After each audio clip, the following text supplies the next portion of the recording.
엄청나게 큰 건물이 있고요. 놀랍게도 이게 개인 소유입니다. 개인이 가지고 있는 건물이에요. 땅값만 한 5천억 정도 할 것 같은데 대한민국에 이렇게 부자들이 많습니다. 최근에 제가 부동산 콘텐츠를 왜 하냐면 상업용 빌딩 시장이 요즘에 좀 침체기에 있고요. 침체기의 증거는 뭐냐라고 하면 작년보다 가격이 떨어진 건물들이 많이 나오고 있고 거래량이 굉장히 많이 줄었어요. 마켓을 볼 때 거래량이 줄게 되면 굉장히 안 좋은 징조로 보거든요. 금리가 더 높은 상황이어서 내가 임대료를 받고 은행 이자로 꼬라박아야 되는 그런 상황이라서 구매를 잘 안 하죠, 사람들이. 그럼에도 불구하고 팔리는 사례들 최근에 그걸 좀 이제 얘기를 좀 해볼게요. 서교동의 445-4번지인데 홍대 있고요. 1번 출구에서 대로변을 걸어서 이렇게 가면 있습니다. 여기를 보면 대로변은 상업지고요. 상업지는 굉장히 비쌉니다. 상업지는 평당 3억에서 5억 정도 하더라고요. 이렇게 나와서 2종 주거지역이 많고 3종도 있고 막 이런데 메가커피 있잖아요. 메가커피가 좀 더 비싸고 여기가 좀 더 싸요. 건너편이 거래가 됐어요. 메가커피도 이제 제가 알기로는 매물로 나와 있는 걸로 알고 있고 이 건물이 거래가 됐거든요. 평당 1억 6,500에 거래가 됐고 대지가 169평이니까 280억에 거래가 됐습니다. 큰 대로변을 끼고 있고요. 가시성도 좋고 코너에 있으니까 딱 보이죠. 메가커피에서 이렇게 건너편이 보여요. 대로변에 있고 코너에 있어도 굉장히 유동인구가 많은 것 같지만 사실 여기는 유동인구가 그렇게 많이 안 다니는 곳이거든요. 이쪽이 더 비쌉니다. 그래서 메가커피 쪽에서 이렇게 가면 홍대 입구역이에요. 이쪽이 더 차들이 많이 다니고 이 건물이 280억에 거래가 됐고 토지는 상종 일반 주거지역이고요. 신축 건물입니다. 이게 아직까지는 임차인이 안 찬 걸로 저는 알고 있어요. 전층 통임대로 협의 중이고요. 4억이나 이런 걸 했으면 좋겠죠. 신축이 이렇게 보면 테라스도 다 보이고 높고 여기 뷰도 좋고 바로 앞에 가면 홍대 상권이 있고 이러니까 먹고 마시기도 좋고 당연히 홍대역 앞에 2호선을 끼고 있으니까 교통도 좋고요. 옆에 가보면 야, 이 건물이었는데 이 건물이었는데 기억이 잘 안 나는데 이거는 평당 1억 6,500에 거래가 됐고 옆에는 평당 1억 3,500에 거래가 됐어요. 여긴 다 3종 주거지역이니까 별 차이는 없다라고 보는데 두 가지 때문에 그렇겠죠. 신축이고 그리고 여기가 코너변에 있고 이런 어떤 메리트가 있으니까 좀 더 평당 가격이 25%에서 2% 정도 더 비싸게 거래가 된 건데 옆에 건물은 137평이었습니다. 대지가. 그리고 이제 건너편에 있는 메가커피 건물 있잖아요. 요거는 근데 가보면 이 건물이 신축으로 쫙 올린 이런 건물이 아니에요. 이 건물 보면 임대료는 얼마 안 나와요. 근데 이제 홍대역이 바로 이렇게 맞닿아 있기 때문에 얘가 훨씬 더 유도인구가 많고 접근성이 좋은데 얘 같은 경우는 제가 알기로는 거래가 안 됐을 거예요. 이 건물은 105억 을 부르고 있는 걸로 알고 있고요. 평당 1억 7,400이에요. 근데 웃긴 게 이 건물이 안 올라간 건물인데도 오히려 더 비싸게 부르는 거죠. 평당 1억 7,400이고 여기 있는 거는 신축이 이미 올라갔고 준공허가 다 받았고 이렇게 멋진 건물을 지었는데 평당 1억 6,500인 거죠. 여기는 만약에 105억을 주고 사게 되면 중지세를 감안하지 않더라도 메가커피라고 나오는 임대료로 보면 수익률이 1.27%밖에 안 돼요. 대지가 60평밖에 안 되고 연면적도 굉장히 작은 건물이에요. 보증금 뭐 3억 6천에 월세 뭐 800만 원 이렇게 나와 있는데 중지세랑 중개수수료까지 하게 되면 수익률이 1.1%대 나오겠죠. 굉장히 수익률은 안 좋은 건물인데 여기가 이제 아무래도 홍대 근처고 가시성 좋고 사거리에 있고 코너에 있다 보니까 개발 가능성을 보고 높게 부르는 것 같아요. 근데 요즘에 건축비도 많이 올랐고 그거 다 부시고 임차인 내보내고 금융비용 엄청 주면서 개발해가지고 올린다고 해서 수익률이 막 극적으로 막 되게 늘어날 것 같지는 않아요. 그렇게 해봤자 수익률이 2%대 후반 정도 나올 것 같고 지금 금리가 5% 나오는 거를 감안을 해보면 사실은 지금 접근하기도 쉽지 않은 건물인 거죠. 제가 이 사례를 왜 말씀드리냐면 여기다가 통임대 해가지고 수익률을 한 4% 정도로 맞추려고 하시는 것 같아요. 제가 볼 때는 그렇게 가면 나이스하죠. 지금은 금리가 4%보다 높지만 금리가 좀 떨어지는 시기를 맞이하게 되면 괜찮게 투자를 한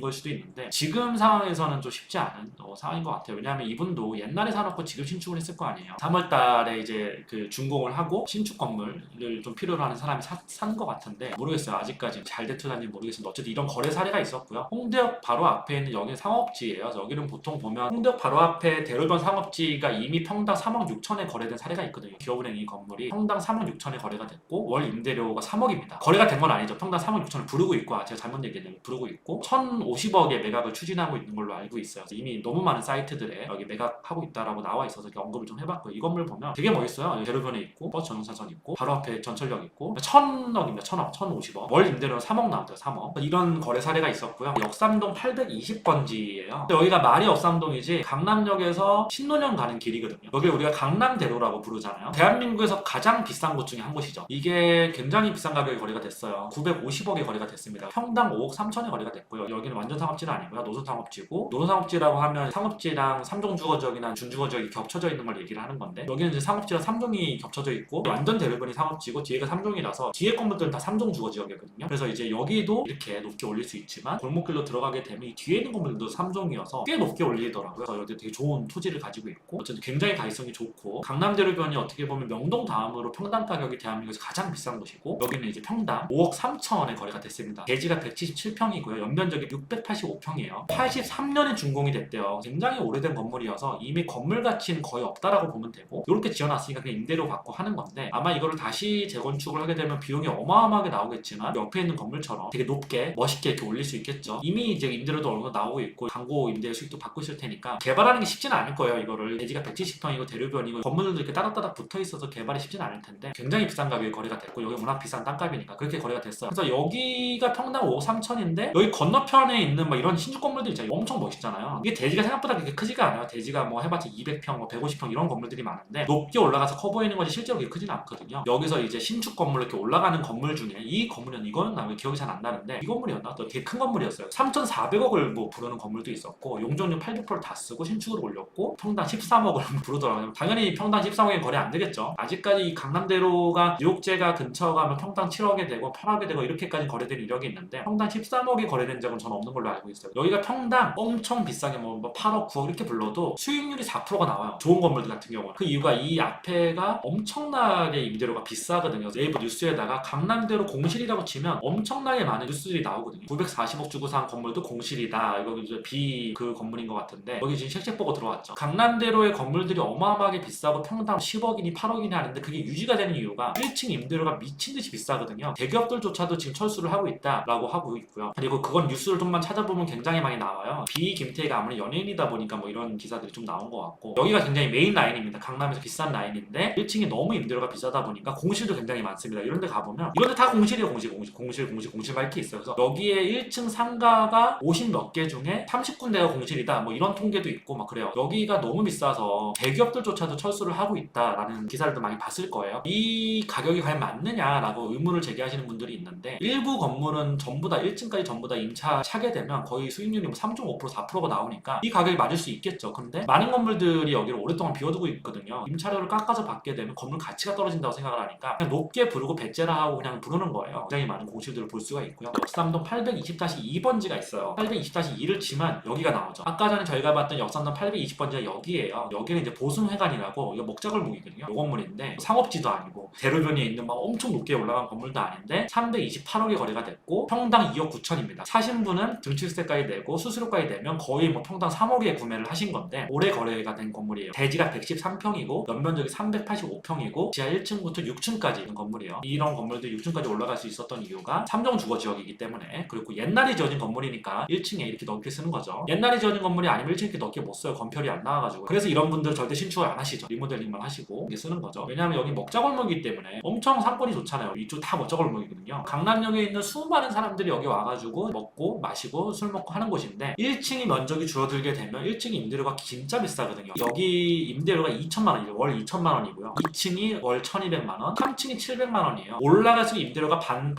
떨어져요. 그러니까 1층의 면적이 줄어들게 되면 이 건물의 수익률이 확 떨어질 거고 그렇게 되면 건물 가치가 내려가겠죠. 오히려 이런 건물은 신축을 안 해요. 신축하면 1층 면적이 확 줄어가지고 1층에서 받을 수 있는 임대료가 2층의 2배인데 굳이 이걸 신축할 필요가 없는 거죠. 지금 신축을 하게 되면 많은 규제들이 있어서 건폐율 줄이고 이제 주차장을 만들어야 되는 규제들을 해야 되니까 당연히 이런 분들은 리모델링밖에 안 하고 절대 신축 안 합니다. 이거는 계속 신축이 없는 상태로 사고 팔리겠죠. 계속. 제가 여기서 좀 드리고 싶은 말씀이 좀 하나가 있어요. 물론 건물을 많이 알아보신 분들은 당연히 이건 너무 뻔한 얘기긴 하지만 1층의 임대료가 높다라고 해서 1층에 만약에 이런 보승회관 같은 일반적인 업장이 아니라 화장품 플래그십 스토어라든가 대기업이 들어왔거나 안테나샵으로 쓰는 그런 데가 들어와서 임대료가 높은 데도 있거든요. 그런 데는 작살나는 경우가 많아요. 왜냐하면 한번 생각을 해보세요. 여기가 예를 들어서 아모레퍼시픽에서 들어왔어. 화장품을 홍보해. 펄화수 막 이런 브랜드가 들어왔어요. 그러면 보통의 사람들은 여기를 월 2천만 원을 주고 쓰는데 플래그십 스토어나 안테나샵이 들어오면 임대료를 별 신경을 안 써요. 그냥 3천만 원을 줘버리는 거야. 그러면 이 건물이 임대료가 1,000만 원이 올라가겠죠. 1,000만 원이 올라가면 수익률도 올라가겠죠. 수익률이 올라가면 건물 가치가 올라갑니다. 그 건물의 가치를 여기가 3천만 원 나오고 위엔 1,200 나오고 700만 원 나오고 뭐 얼마 나와서 내가 이 건물을 샀어. 근데 문제는 뭐냐면 그 아모레퍼시픽이 나가요. 그러면 어떤 누구도 3천만 원을 주고 들어오지 않아요. 그렇기 때문에 1층에 플래그십 스토어나 안테나샵이 있는 건물들이 있는데 물론 장기 임차로 뭐 10년, 20년 한 건물들은 괜찮겠지만 일반적으로 보면 10년씩, 20년씩 임차하는 경우는 많이 없잖아요. 애플 같은 경우는 이제 가로수길에서 25년 임차를 했죠. 여기에 만약에 그런 안테나샵이 들어와서 평균 이 주변에 있는 시세보다 비싸게 들어왔다라고 하면 그거를 수익률로 인정해주면 안 돼요. 할 때 이미 1층에 임차인이 너무 과하게 들어온 거죠. 만약에 이 임차인이 나가게 되면 건물 자체 가치가 떨어져 버려요. 그럼 내가 상가격보다 싸게 팔아야 돼요. 그럼 완전 닭되는 거죠. 임차인이 임차인의 구성을 좀 보시고 임차인의 구성에서 얘들이 정말 안테나샵으로 들어온 건지 아니면 일반적인 업장으로 들어온 건지 그것도 보셔야 되고, 보승회관이라는 데가 한 달에 2천만 원을 주고 있다라고 하면 평당으로 나누면 평당 임대료가 나오잖아요. 조사를 해보세요. 조사. 감자탕집 이런 데는 얼마 주나 조사해보고, 여기 조사해보고, 이 근처를 조사해보면 평당 임대료가 나오거든요. 근데 그것보다 과하게 많이 주는 임차인이 주는 임대료를 가지고 건물의 수익률을 계산해서 건물의 미래 캐시플로우를 예상을 하면 실패할 가능성이 높습니다. 여기는 해당이 안 돼요. 여기는 뭐 일반적인 업장에 해당이 안 되는데, 옛날에 이화여대라든가 숙명여대라든가 이런 여대 앞에 있는 건물들 중에 여대생들이 많다 보니까 안테나샵으로 들어온 대기업 화장품 회사들이 많았어요. 그런 회사들이 들어오게 되면 당연히 시세보다 많이 줘요, 그 임대료를. 그럼 그 건물의 가치 굉장히 높아 보이지만 그 임차인이 나가게 되면 닭되는 거예요. 그냥 정말 실패할 수밖에 없는 투자가 되는 거죠. 그런 점을 좀 조심하시라고 요 사례를 가지고 왔습니다. 다음 사례로 좀 넘어가 보면, 여기 신사동 656-4번지 건물인데요. 여기가 압구정 로데역이고 여기가 도산공원이에요. 도산공원 앞에 핫한 업장들 많죠. 도산공원이 여기 있고 이 앞에 이제 에르메스 매장 있죠. 이쪽으로 골목으로 딱 들어가게 되면 여기서부터 이제 먹자골목 시작이고 리틀렉이 있고 카페 노티드도 있고, 근데 여기보다 조금 이제 더 들어가는 곳인데, 건물을 보면 요 건물이고, 보시다시피 이 건물은 도로를 두 개를 맞닿아 있는데 딱 봐도 좁아 보이죠. 여기도 딱 봐도 엄청 좁아 보이잖아요. 사실 저는 이 동네를 안 가요. 저는 솔직히 이 동네를 안 가는 이유가 일단 차를 타고 가기 너무 불편하고, 제 기준에서 봤을 때 하이엔드 업장들도 많이 없고, 그리고 그냥 좀 데이트하기 좋은 곳이 많지 술 먹고 놀기 좋은 곳이 많지 엄청 특색 있고 그렇진 않더라고요. 잘 안 가는데 가기 불편해서. 어쨌든 젊은 친구들도 많이 가고 되게 핫한 동네죠. 되게 로데오 상권이 옛날에는 굉장히 흥성했다가 가로수길이 뜨면서 망했다가 다시 올라오면서 이제 가로수길이 내려가고 이렇게 서로 엎치락뒤치락 하고 있는데, 여기는 3종 주거 지역이고요. 지하 1층부터 이 건물은 4층까지 있습니다. 그리고 189억에 거래가 됐어요. 189억에 대지가 100.8평, 정확하게 101평 정도 되는데 평당 1억 8,700에 거래가 됐습니다. 이면도로인데도 불구하고, 도로가 이렇게 좁은데도 불구하고 평당 거의 1억 8,700에 거래가 됐는데, 연면적은 263평이고요. 용적률을 195% 썼어요. 근데 이게 재밌는 게 거래가 됐잖아요. 189억에 수익률이 1.5%고요. 보증금이 3.4억이고 월세가 2,260만 원 나오는 걸로 알고 있고, 관리비가 180만 원 이렇게 한 걸로 알고 있어요. 이 도로가 4m 도로라고 하면 맞은편 건물들도 있고 여러 가지 장애물들도 있고 이래서 차 두 대가 못 지나가요. 우리가 보통 약간 큰 차들을 보면 차 전폭이 1m 한 90 뭐 이렇잖아요. 도로가 4m, 4m. 그 4m 안에는 뭐 여기 뭐 이제 장애물도 있고 뭐 이런 오토바이들 다 세워져 이럴 수 있잖아. 이게 못 지나간단 말이야. 진짜 불편해요. 이런 데가 엄청 불편해요. 그나마 6m 도로는 지나갈 수 있는데 사람도 지나다니죠. 막 걸어 다니죠. 빡세요, 빡세. 6m 곱하기 4m 도로를 접하고 있는 게 우리가 흔히 알고 있는 이면 도로의 좀 작은 건물들의 전형적인 어떤 도로인데, 로데오 상권이 다이 뜨면서 높게 부르는 경향이 좀 있는 것 같고, 실제로 이 주변이 호가를 보면 2억에서 2억 3천 정도 평당 이렇게 부르는 곳이 많아요, 실제로. 그리고 이제 처음에는 여기가 원래 상권이 안 좋았어서 압구정 로데오가 있고 로데오 상권이 망했었잖아요. 그때는 되게 쌌었어요. 카페 노티드, 리틀렉, 도산분식 뭐 이런 기획 업장을 굉장히 잘하는 이런 친구들이 여기에 자리를 잡으면서 굉장히 핫해지고 갑자기 임대료가 올라가고, 그러면서 이제 어떻게 보면 되게 좁은 골목에 자리 잡으면 좀 불편할 것 같은 이런 건물들도 임대료가 올라가니까 그렇게 이제 가격을 높여왔던 거죠. 가격을 이렇게 높여왔는데, 저는 뭐 미래는 예측할 수 없다, 완벽하게 예측할 수 없다는 전제 하에서 정말 제 내피셜인데, 이것도 또 유행이 한번 바뀌면 확 좀 가지 않을까? 라는 생각이 좀 들어요. 지금처럼 금리가 5% 정도 나오는데 월세를 받아가지고 수익률이 1.5%고 189억이면 도지세까지 내야 되고 거래 수수료 주게 되면 거의 원가가 200억 좀 안 될 텐데, 그러면 기회비용 5%, 이자율도 5%라고 생각을 하면 3.5% 정도를 내가 꼬라 박아야 되고, 200억에 3.5%면 1년에 얼마입니까? 7억이에요, 7억. 그럼 내가 한 달에 5천만 원씩 꼬라 박아야 돼요. 이게 정말 어느 정도 현금이 많은 사람이 아니면 버틸 수 없는 투자 아니냐라는 생각이 들었는데, 최근에 거래가 된 거예요. 당연히 사신 분도 이렇게 큰 금액을 샀는데 생각이 다 있으시겠죠. 이걸 다시 뭐 리모델링을 한다든가 뭐 생각이 있으시겠죠. 근데 결국 상권은 분산되잖아요. 한 나라의 국민들이 쓸 수 있는 어떤 돈의 캐파는 한정이 돼 있고, 이 돈이 어디로 가느냐의 문제인 건데, 과연 지금 이 시기에 평당 2억을 가까이 주고 이렇게 좁은 골목길에 있는 건물을 사는 게 맞느냐라고 보면 지금이 굉장히 올라가는 호황기도 아니고, 봤을 때 저는 잘 모르겠다는 생각이 좀 들었었어요. 물론 뭐 이제 잘 될 수도 있고 안 될 수도 있지만, 로데오가 굉장히 비싸게 거래가 되고 평당 2억 3천 뭐 2억 부르는데, 2억 3천씩 부르는 매물은 거래가 안 되는 것 같아요. 2억 미만에서는 가끔씩 거래가 되는 것 같습니다. 또 하나의 건물은 신사동 507-9번지입니다. 여기는 어디냐면요, 신분당선이 있죠. 신분당선이 있고 여기 이제 가로수길이 있고 여기 세로수길이 있고, 그리고 이제 먹자골목 딱 벗어나서 신사스퀘어에 붙어있는 건물이에요. 엄청나게 큰 건물이고 이 땅값만 거의 뭐 4천억 5천억 정도 할 텐데 엄청나게 큰 건물이 있고요. 놀랍게도 이게 개인 소유입니다. 개인이 가지고 있는 건물이에요. 땅값만 한 5천억 정도 할 것 같은데, 대한민국에 이렇게 부자들이 많습니다. 어떤 건물이냐면요, 이 건물이 이거 신축을 이렇게 지어놨습니다. 신축 건물 이렇게 보면 되게 그럴듯해 보이는데, 저도 신축을 이런 꼬마 빌딩 사이즈를 몇 개 해봤잖아요. 아쉬운 부분들도 좀 보이는 것 같고, 여기다 주차를 하겠죠. 이렇게 주차. 그러니까 신축을 하게 되면 건폐율 규제도 있고 주차장도 만들어야 돼서 1층 면적이 깎여요. 이렇게 1층을 최대한 빼시려고 한 것 같은데 그래도 이렇게 주차장 면적 뒤에 이렇게 깎이는 거 보면 1층은 좀 좁아질 수밖에 없고요. 2층이 좀 더 넓은 것 같고 일반 주거지역 같은 경우는 일종은 사선이 있어서 여기 깎이는 지역이어서 이렇게 깎였고 2층, 3층이 넓고 4층, 5층이 이렇게 좁아지는 이런 구조를 가지고 있고요. 이게 150억에 거래가 됐고요. 그리고 여기가 대지가 94평이고 평당 1억 6천에 거래가 됐고요. 연면적이 222평이고 용적률은 191%. 2022년 8월에 신축이 된 건물이고요. 지하 1층이 있고 이제 5층까지 있어요. 도로는 6m. 6m 도로가 차 2대가 조금 조심하면서 지나가야 되는 거리다 이렇게 보시면 돼요. 4m는 차 2대가 못 지나간다라고 보시면 됩니다. 우리가 중개업자들이 이제 건물 PDF 파일 같은 걸 주면 4m, 4m 이렇게 써지는 건물 가끔 있어요. 그런 건물은 타면 아주 고생합니다. 신축을 할 때 이 레미콘차가 못 들어와요. 4m 건물은 들어올 수는 있는데 다 막아놓고 해야 되거든요. 그 주변 민원이 어마어마하게 들어오고요. 되게 고생합니다. 그래서 도로가 너무 좁은 데는 신축이나 리모델링 하기 좀 쉽지 않고요. 민원도 굉장히 많이 들어오고 여기 2종 주거 지역이고요. 2종이면 200%까지 쓸 수 있겠죠. 1층이 24평이 나오고요. 2층이 46평, 5층 꼭대기층이 15평밖에 안 나와요. 그러니까 2층, 3층이 넓은 구조고 1층이 24평, 여기 40평대 위로 가서 깎이니까 마지막 층은 15평 정도 나오는 전형적인 꼬마 빌딩인데 그걸 사신 분도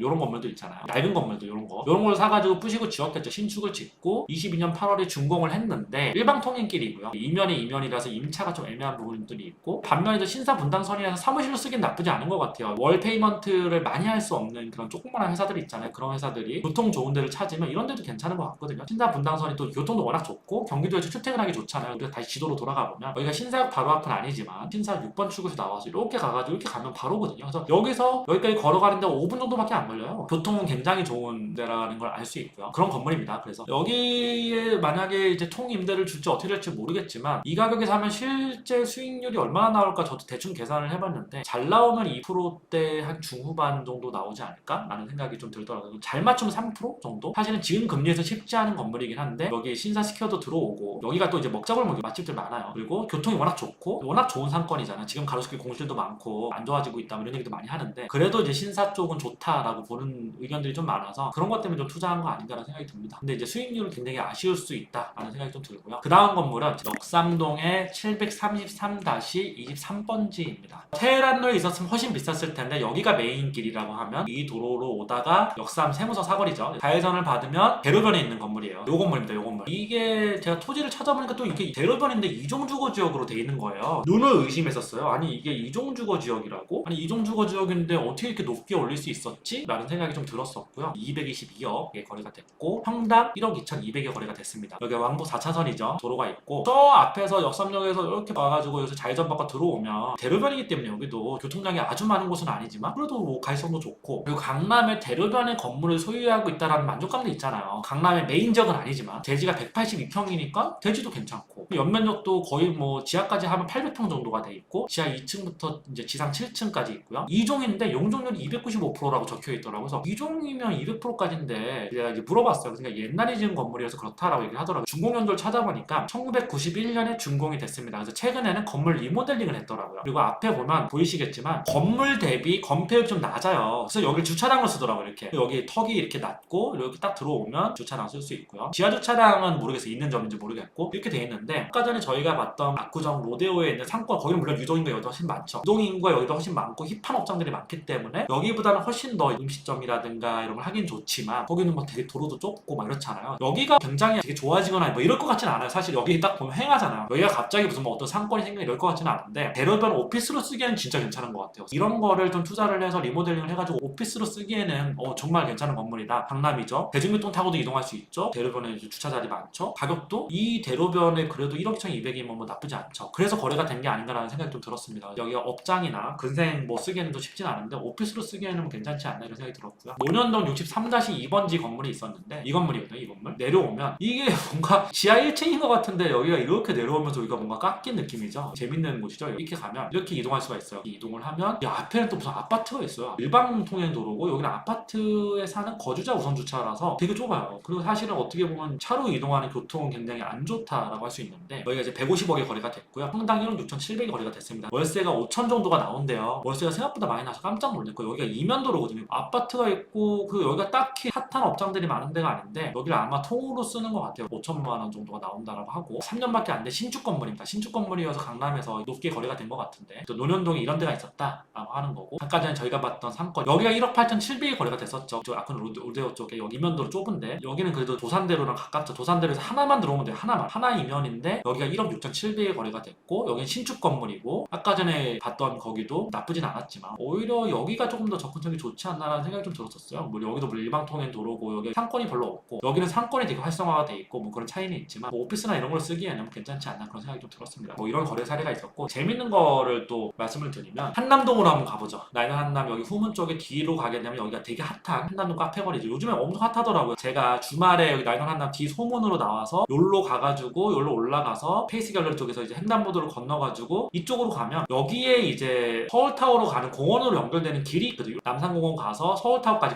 가게 되거든요. 제가 이 산책 코스를 굉장히 좋아하는데 여기서부터 공원으로 올라가는 길까지 가는데 3분밖에 안 걸려요. 굉장히 빠르게 갈 수 있고 어쨌든 이 상권이 굉장히 핫해가지고 깜짝 놀랐었는데 여기 건물이에요. 여기는 근데 상권이 없어요. 여기가 나이는 한남이고 이 앞에가 이제 한남 근린공원으로 개발이 될 예정이고 지금 토지 정화 사업을 하고 있거든요. 그래서 아마도 부영에서 여기 원래 고급주택으로 진내 많이 하다가 서울시랑 소송에 패소해가지고 여기를 이제 근린공원으로 바꾸고 있는데 여기가 정문이고 여기가 후문인데 여기 근린공원이 생기면 아마 여기다가 문 하나를 더 만들지 않을까라는 생각을 좀 하고 있어요. 공원을 왔다 갔다 하기 편하게 생각을 하는데 한남동 657-180번지의 건물이 있는데 한번 보죠. 요겁니다. 요거. 이걸 왜 샀어? 라고 생각이 들죠. 이건 거래된 건 아니에요. 거래된 건 아닌데 이거를 연예인분이 사셨는데 왜 샀냐? 이 앞에가 근린공원으로 개발이 되면 지금은 여기가 너무 형편없지만 여기로 길이 날 거고 여기다 카페 같은 거 하면 괜찮지 않겠냐? 그리고 임차 수요도 충분히 있을 거다 라고 하는 것 때문에 사신 것 같아요. 그리고 이게 거래된 내역을 보니까 2022년 10월 달에 거래가 됐습니다. 가수 박효신이 사는 건물인데 등기부등 때문에 다 나오니까요. 근데 여기가 83억에 구입을 했고요. 당시에. 근데 이걸 왜 구매를 했을까? 여기가 당시에는 한남 근린공원으로 된다라고 하는 100% 확신이 없었거든요. 그리고 된다라는 말은 있었지만 계속 소송 중이었고 판결이 그 당시에 판결이 났었나? 뭐 그랬었는데 판결이 나고 서울시에서 예산이 없다라고 해서 누가 수용을 할 거냐 해서 뭐 서울시랑 용산구랑 막 이제 서로 싸우고만 했었는데 기사 찾아보면 다 나와요. 이 당시 이걸 도대체 왜 샀을까? 83억을 주고 이런 고민을 좀 해봤어요. 제가 당시에는 이미 금리가 엄청 높아지는 시기였고 제 생각엔 그런 것 같아요. 두 가지였던 것 같은데 첫 번째는 개발 호재. 근린공원 들어오면 여기 나인원 한남 부촌이고 이제 뭐 한남대교 건너고 이 뒤에 한남 뉴타운 3구역이 들어오고 그리고 여기도 이렇게 핫한데 이동인구가 엄청 많아요. 여기까지 상권이 확장되지 않겠냐? 근린공원을 기점으로. 그래서 사신 것 같고 두 번째 2022년 10월에 구매를 하셨는데 2022년 7월에 근처에 일종 주거지역 100평이 120억에 거래가 됐어요. 그러면 평당 1억 2천에 거래가 된 거잖아요. 이 레퍼런스를 가지고 이거 사신 것 같아요. 왜? 당시에 여기를 83억에 사셨으면 평당 1억 수준이었는데 주변에 1억 2천에 팔렸는데 여기가 조금 더 이렇게 안으로 들어와 있지만 이 앞에 공원이 개발이 됩니다. 근데 여기가 평당 1억에 나왔습니다. 근데 이거를 멸시를 다 시키고 이제 건물을 올려서 기다리고만 있으면 여기가 1억 2천에 거래가 됐는데 여기는 1억에 사면 굉장히 잘 사는 겁니다. 맞아요.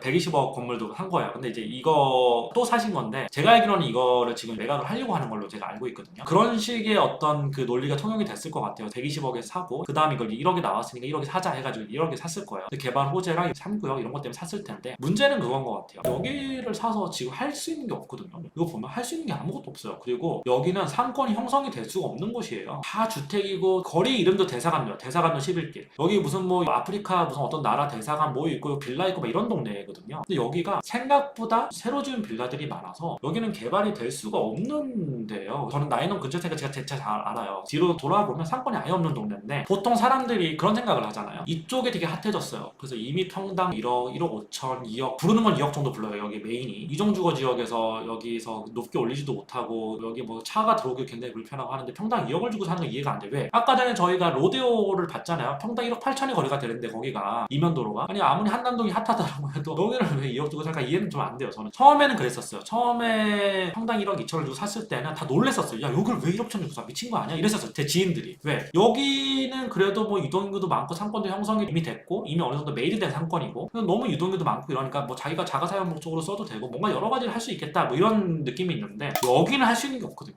그리고 여기가 상권이 커져가지고 점점 이쪽으로 내려올 수도 있겠지만 사실은 여기는 상권이 내려올 수가 없어요. 간간히 여기에 조그만한 뭐 카페 같은 게 생기긴 하는데 유동인구가 거의 없습니다. 그리고 여기는 도로가 일단 너무 좁고요. 대사관들이 너무 많아요. 이미 지어져 있는 외국인을 대상으로 한 렌트 빌라들이 굉장히 많아요. 여기처럼 핫해지기가 쉽지가 않을 것 같다는 생각이 들었어요. 처음에 입주했을 때도. 근데 여기 사셨을 때는 사람들이 자체 사용 목적으로 살려고 하나? 이런 생각을 좀 했었어요. 여기를 또 사는 걸 보고 이 공원 때문에 사는 건가? 이 생각이 좀 들었었어요. 제가 알기로는 이거는 이제 다시 아직도 매각을 이제 하려고 하는 걸로 알고 있고, 부르는 가격은 이제 본인이 산 가격에서 등치수 얹고 이제 수수료 얹고 거기다가 이제 매각 차익까지 얹어서 이제 매각하려고 하는 것 같은데, 사실 일종 주거 지역이라서 이거를 건물 신축을 올린다라고 해서 들어올 수 있는 업장이 한계가 있고요. 그리고 일종이면 어쨌든 용적률도 150%밖에 못 쓰고 건폐율도 굉장히 떨어져요. 일종에 따라 좀 다른 걸로 알고 있는데, 어쨌든 2층으로 올려가지고 이제 3층, 4층까지 올릴 수 있겠죠. 최대한 건물 지으면 3, 4층까지 올려서 뭐 여기 뭐 공원이 생기면 거기다가 뭐 카페를 한다라고 해도 이미 지금 나온 가격에 이 건물을 사게 되면 사실 그게 정말 장기적으로 봤을 때 정말 수익이 날 수 있을까? 수익을 정말 괜찮게 볼 수 있을까? 라고 하는 의문이 들잖아요. 여기도 평당 2억 부르고 뭐 1억 5천, 1억 8천 뭐 이렇게 부르고 실제 거래된 것도 1억 5천, 막 1억 6천 이게 거래가 됐는데, 여기가 정말 평당 3억, 4억 이렇게 가지 않는 이상 상권 형성도 쉽지 않은 여기 일종 주거지역 이 토지가 평당 얼마나 갈 수 있을까 생각해보면 사실 구매가 쉽지 않은 거죠. 그래서